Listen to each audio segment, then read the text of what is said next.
Beyond the headlines. This is World Insight. Hello and welcome to World Insight with me, Tian Wei. The Munich Security Conference this year will take place from February the 13th to the 15th amid souring transatlantic relations.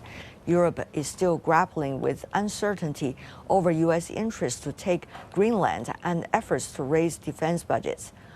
The future of relations across the Atlantic is unclear, something taken up at the recent World Economic Forum annual meeting. So on the uncertainties, I asked Graham Allison, professor of government from the Kennedy School of Government of Harvard University, and Adam Tooze, the Columbia University history professor. Take a listen to their answers. The transatlantic relationship is more stressed today than it has probably ever been. It was stressed pretty seriously in 1956 when the British and the French sent their troops to Egypt for the canal, and President Eisenhower threatened even maybe to undermine the pound for Britain to get them to comply. So that was a very difficult period. There have been a couple of other very difficult periods. It was a period in which two members of the alliance, Greece and Turkey, were actually fighting over Cyprus. So, but in this case, the main pillar of the alliance is the U.S. To have the main pillar treating the other parties with such disrespect is leading the parties, the Europeans, to think, well, what can we do for ourselves? Now, that's not entirely bad. I think the proposition for strong countries like Germany and France and Britain to basically subcontract their security to the U.S. and to not take their role for their own security more seriously has been malfeasance on their part. But since I'm happy every day and every year that there's not a great power war. How do you see this process? What does it say to you about the nature now of this relationship evolving? The structure of the international order that we've known our whole lifetime is eroding very rapidly. One component of that is the trading system, and you can see with the tariffs. But another component is the transatlantic alliance. The transatlantic alliance is now stressed in a way that it hasn't been before. Countries like Canada are thinking about the U.S. as a potential threat. Well, excuse me, how countries in Europe think, can we depend on the Americans? If we can't depend on them, what is their alternative? So a whole questions that nobody had even thought of asking for a long period of time are now. You didn't bring in Ukraine to make the thing more complicated. From Europeans' point of view, Putin, who has military force and shows he's prepared to use it, is succeeding in Ukraine and would be if the Americans were not particularly playing a major role in supporting the Ukrainians. But as he said, wait a minute, we're on the other side of the ocean. Why am I doing this for you? What are you doing about it? Why are you not doing more? So I would say once you get into that game, and once each of the parties begins to think, no longer are we in this partnership, we need to think of what I would say all sorts of big questions are being asked. And we're in a period of very major changes, some of which could be radical enough that you would say that couldn't possibly happen. Allies and war, there's something in between. Yeah. So what is likely to be that? Are we in the beginning of something? Can you describe that something at this moment? I think we're at the beginning of a creation of things that we don't yet know what they're going to look like. I think in principle, Europe should be more responsible for its own security. Europe has got 4 times the population of Russia, 10 times the GDP. But they Why will should become it be? More independent. They would and be. And therefore, they may not necessarily listen to the United States. So that would be anymore. back. There will not be that many people packed in the Congress That's hall true. listening to your president. Absolutely. So we've had periods in history where you have several great powers, and they have to balance each other. If we look at the 19th century, after the Congress of Vienna in Europe, we get a balance of power system that shifts from time to time, but it was more or less successful in preventing major wars. So I would suspect we're into a period where we're going to be experimenting, and people will think of things that they hadn't thought of before. And the difficult problem for the Europeans is that... Experimenting, meaning the U.S. experimenting, and therefore Europeans I'd say respond to that? all of them. So President Trump saying, I'm threatening you with even military force, and then people keep telling him, no, and he says, okay, I'm not going to do that. But if you listened earlier, he said, we're going to get this. He didn't say this today, but he used almost this gangster language. This is you can either do this the hard way or the easy way, but I'm telling you, you're going to do this for me. Sideline Story brings you all things sports related. The hottest topics, latest events, juiciest stories, all with a very personal take. Subscribe to Sideline Story Podcast for heated sports discussions covering events that are happening in China and around the world. Beyond the headlines. This is World Insight.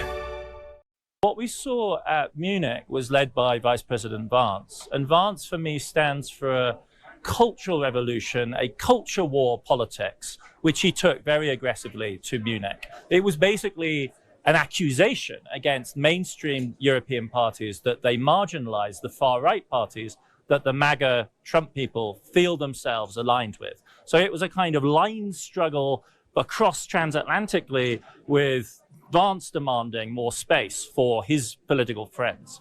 That ran through the whole year and manifested very loudly in the national security strategy, which downplayed ideological divides, conflicts between the United States and China or with Russia.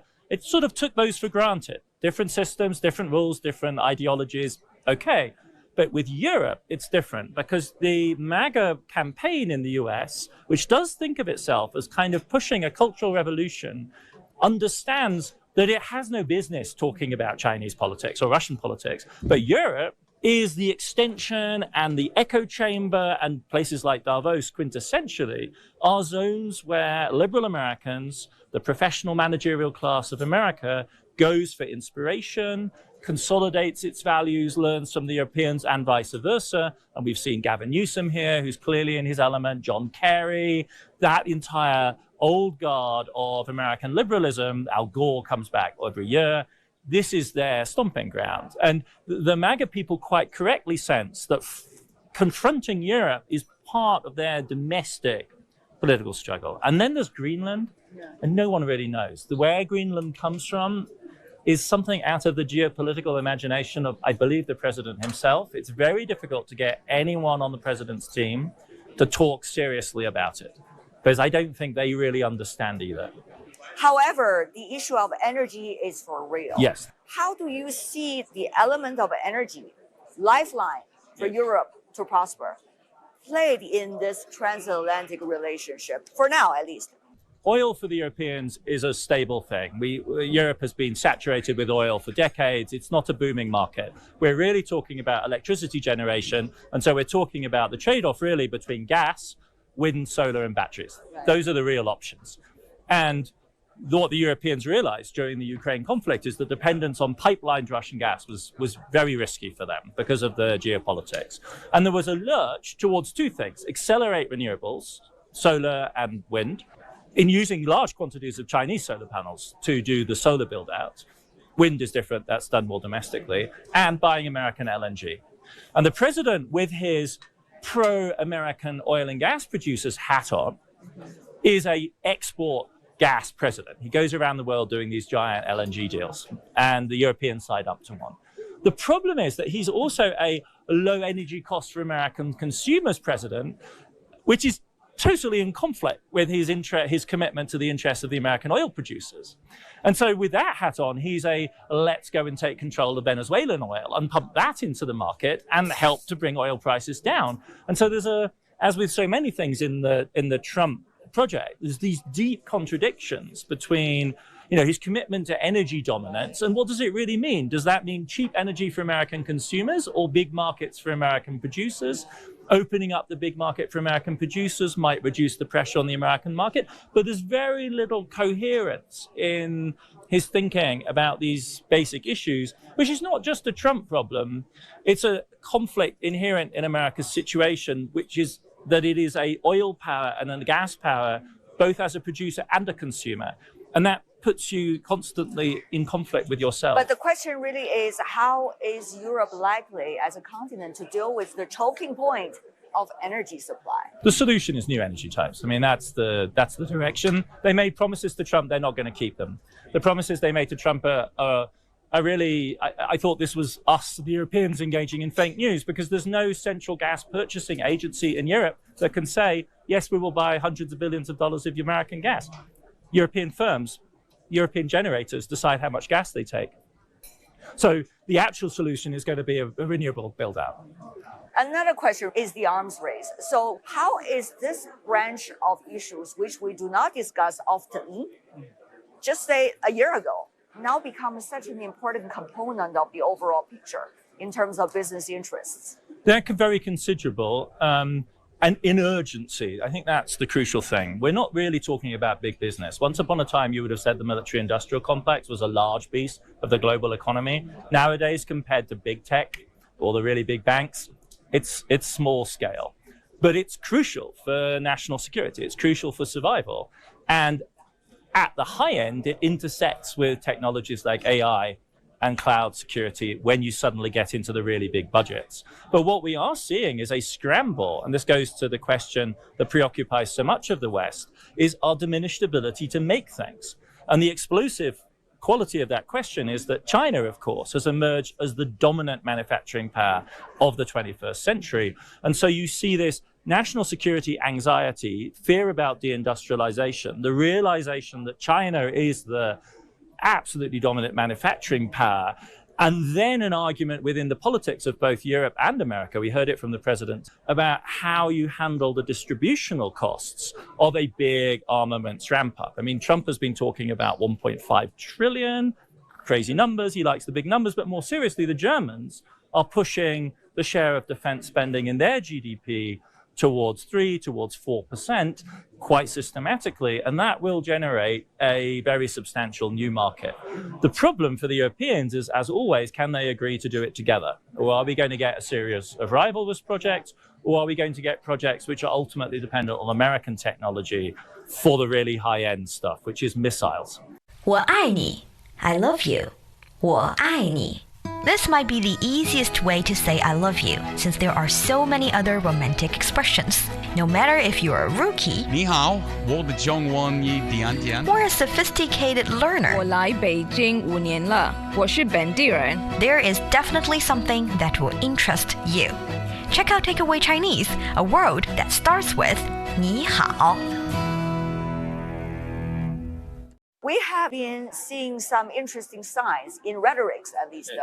For example, about the Anti-Coercion Act. Yes. For example, about technology sovereignty.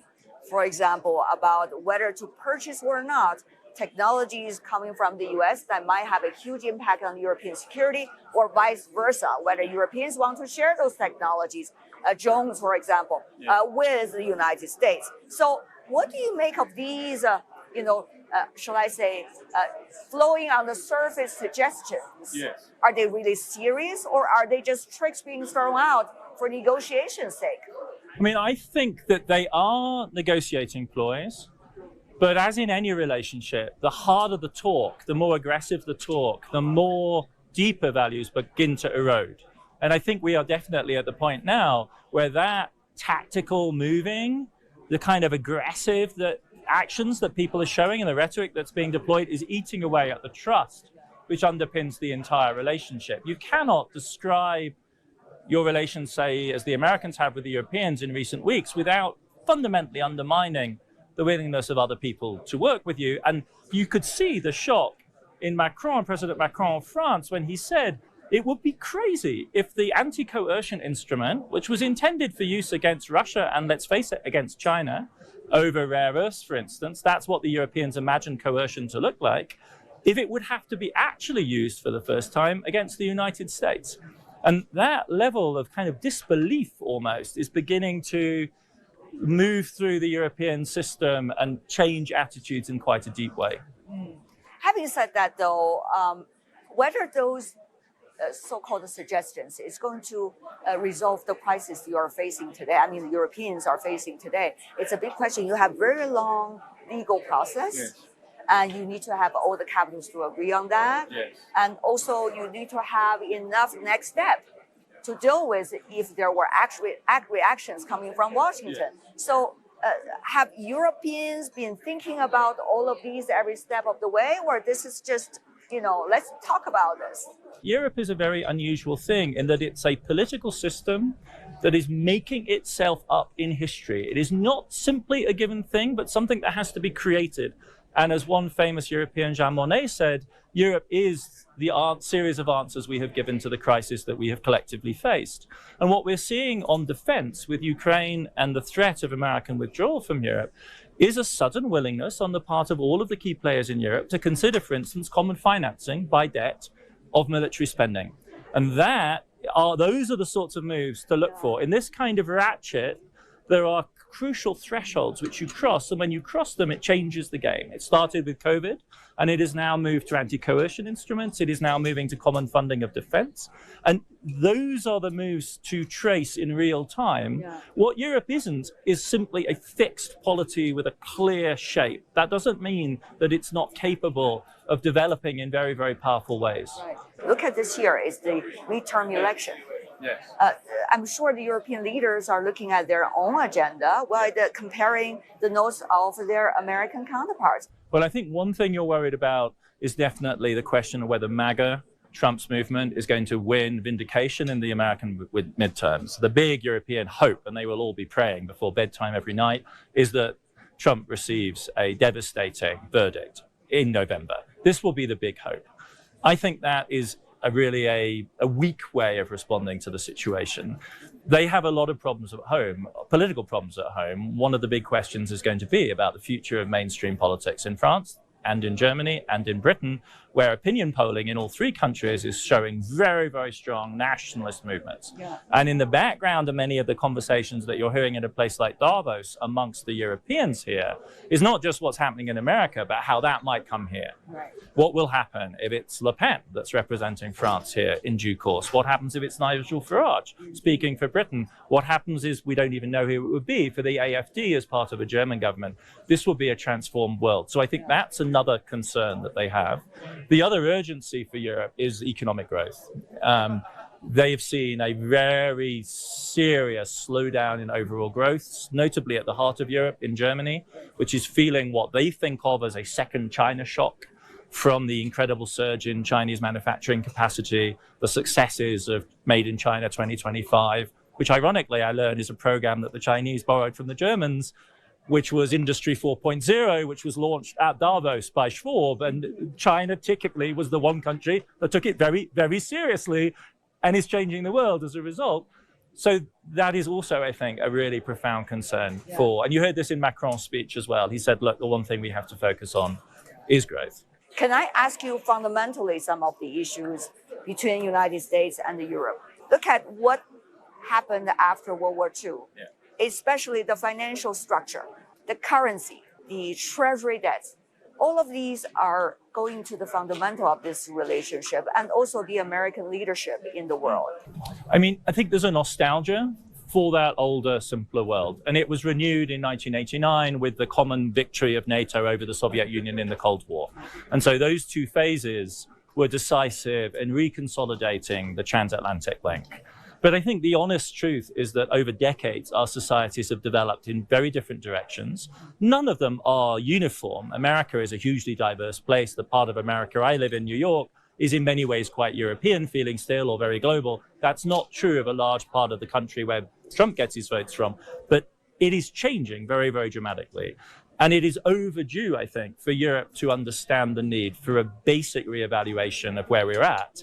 And it would be horrible to think that it would take a shock like war to force us to do that. These references back to World War II, I think, are historically relevant, but that cannot be our vision of where we go next. We must find it within ourselves. And I think the examples being offered here, notably by Mark Carney, this constructive vision of a world change, which is basically multipolar, which broadly speaking means global development has succeeded and we should celebrate it, an adjustment in European politics to take advantage, to embrace that fact, is really overdue. But think about it, Professor. Euro was years ago in competition against the dollar. And a lot of households all over the world, they were not buying gold at that moment. Yes. They were changing their currency into euro. Yes. So where is euro now?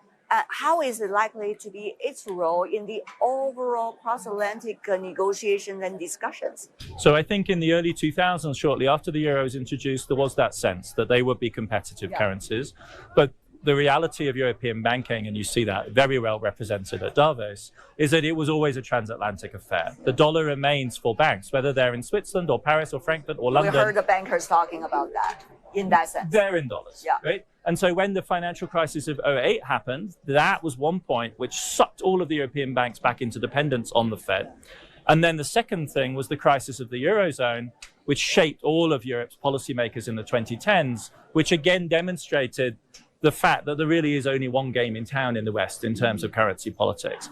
What we're seeing now, though, is a quite extraordinary development, is Christine Lagarde, the extraordinarily experienced Bank president, formerly of the IMF, formerly of French finance ministry, taking responsibility for gathering all the central bankers of the Western world, I believe, to express solidarity for Jerome Powell, the governor, the chair of the U.S. Federal Reserve, in his defense against the Trump administration.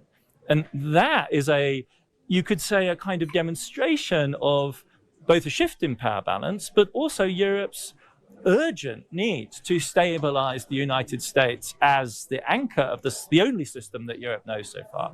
For Europe to be truly an independent player, it would need a radically different fiscal constitution. It would need debt markets that are as deep as the American debt markets.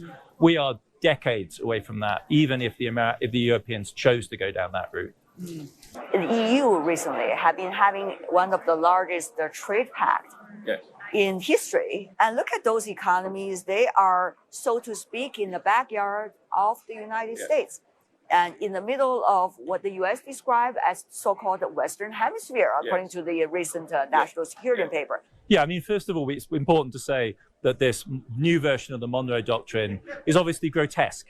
I mean, it's an entirely inappropriate claim to authority and power of the United States over the Western Hemisphere. And even if they can make it stick against the Venezuela, they can't make it work against a Mexico or a Brazil. Argentina is in such bad shape that Milei is quite heavily dependent on Trump, but that's because they're in crisis. I don't need to tell you that Brazil's major trading partner is not Europe or the United States, but China. The same for Chile, the same for much of Latin America now, thanks to the very constructive, heavily investment-driven policy that China has pursued. I think Europe thinks of itself as catching up with China, and all of them are basically just ignoring the silly noise coming out about Monroe doctrines from the United States. No one can take it seriously. It's absurd. If America was seriously interested in Latin America, it would have had a Latin American investment, trade policy, a migration policy to actually open up that corridor and make it powerful and generative. NAFTA with Mexico would not just be a trade deal. It would be like the EU. It would be a Schengen area. None of that, right? So the United States has failed in the historic opportunity of actually building a cultural, political, social unit out of the Western Hemisphere. And so not surprisingly, China as the great source of demand for raw materials and Europe as the great rich market are also opening their doors. How much will come out of this? It's hard to tell because there's a lot of trade already. And the real missed opportunity is trade within Latin America. It's the fact that Brazilians and the Argentinians barely trade with each other. That's the real problem for them, I would say. Where we could go next, and von der Leyen mentioned this, is India. And the big trade deal would be a EU-India, the mother of all trade deals, right? That would be, it would be India-EU. Where is Europe, especially the EU countries, in terms of global governance? When we say that, we talk about the United Nations, of course, the geopolitics, and we also talk about WTO and some of the other international platforms. Where is Europe going to be as a result of all of this we are seeing today? It was such an interesting contrast between Ursula von der Leyen's speech and the Chinese Vice Prime Minister who came and spoke here. And they spoke back to back. And China's voice is strongly multilateral. It's strongly global governance. It's strongly commitment to those organizations. Every point he made is about that. Every point. It was so purposeful. And what was interesting is that Europe's position, I think, is broadly in sympathy with that. But the point they have to prove is they can stand up for themselves, right? For so long, they've been caricatured as just being about global rules, that there's almost a reaction now in Europe that they have to show they can do vigorous, we can't do national, but EU politics. De facto, though, and you can see this in the EU's trade disputes with China, which are numerous, the Europeans again and again and again refer back to the WTO principles. They are not in the American space of just free-for-all, whatever the president thinks. They would like, say over electric vehicles, to debate the technical issues of the levels of subsidy they accuse China of providing. And they have provided evidence and they want to be in part of that conversation. And I think that suggests fundamentally a willingness on the part of the Europeans to uphold that structure, which is potentially the scope for a bargain also with Beijing. And that is all the time we have for today. If you'd like to know more, search World Insight or check out our YouTube channel. Follow us on X and Facebook. I'm Tian Wei on behalf of the team. Thanks for being with us. Bye for now.